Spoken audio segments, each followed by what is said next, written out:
கலவரம் செய்தால்தான் பாஜக வளரும். மக்களவைத் தேர்தலில் பாஜக அனைத்து தொகுதிகளும் தோல்வியடைந்ததை அடுத்து தமிழ்நாட்டில் பாஜகவால் காலூண்ட முடியாது, தாமரை மலராது என திமுக, காங்கிரஸ் உள்ளிட்ட கட்சிகள் விமர்சித்தன. இந்த நிலையில் கலவரம் செய்தால்தான் பாஜக வளரும் என்றும், நயினர் கொடுத்த பணத்தை நிர்வாகிகள் முறையாக செலவு செய்யவில்லை எனவும் இந்து மக்கள் கட்சி மாநில நிர்வாகி உடையார் மற்றும் பாஜக நெல்லை மாவட்ட நிர்வாகி பேசும் ஆடியோ வெளியாகியுள்ளது.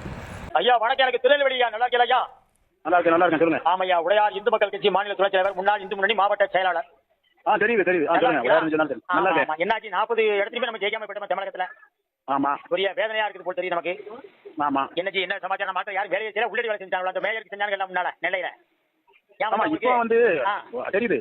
சொல்லுங்க. வேலை ஒழுங்கா செய்யல அப்படிங்கிறது உண்மை. ஆமா, கொடுத்த பணத்தை வாங்கி அவன் வீட்டு கொண்டு வச்சா, நயனார் பணம் கொடுத்தாரு, எல்லாரும் வாங்கி வீட்டு வச்சு பறிச்சுட்டாங்க. சக்கரை வச்சுட்டு வாயில சீனிச்சு அப்படி உட்கார்ந்தாங்க. அவர் கொடுத்ததும் அவர் பூரா கட்சிக்காரனை பார்த்து கொடுத்துறாரு. அவரு வேண்டிய ஆளுக்கு சொந்தக்காரன ஒரு டீம் போட்டிருந்தாங்க. சரி, அது அப்படி போய் அது கொஞ்சம் கொலாப்ஸ் ஆயிட்டு. ஏற்கனவே வாங்கணும் கொடுக்கல. ஆமா, கொடுக்கறதுக்கு போட்ட ஆட்களுக்கும் அண்டர்ஸ்டாண்டிங் இல்லை. ஏன்னா கட்சியோட வெளியே உள்ள ஆட்கள் வந்து சொல்லும்போது நம்ம வருஷம் பூரா வேலை பார்த்துட்டு இருக்கோம், நம்ம அதிகாரம் பண்ணி சொந்தக்காரன் வந்திருக்கணும், அதே ஒரு பிரச்சனை வந்துச்சு. கேசவ நாயகர் இருக்காரு, மாநில பொறுப்பு இருக்கிறாரு. இவர் என்ன செஞ்சுட்டாரு? இவங்க கட்சியை வளர்த்து என்ன செஞ்சுட்டாரு? இவங்க பூரா உட்கார்ந்துக்கிட்டு தன்னை காப்பாற்றிக் கொள்வதற்கு இவங்க எழுத்தவனை பூரா அந்த கட்சி அடிச்சுக்கிட்டு, கட்சி பிஜேபி வேலை செஞ்சவன் கட்சி ஜெயிக்க வச்சுப்பாங்க. நீங்க ஏன் ஜெயிக்க வைக்கிறீங்க? எங்கேயாவது இவனால ஓட்ட வாங்க முடியுமா? எவனையா மறுத்து அடிக்க தெம்பு திராணி இருக்கா? கலவரம் பண்ணா பிஜேபி தமிழ்நாட்டை கால் கொண்ட முடியும்.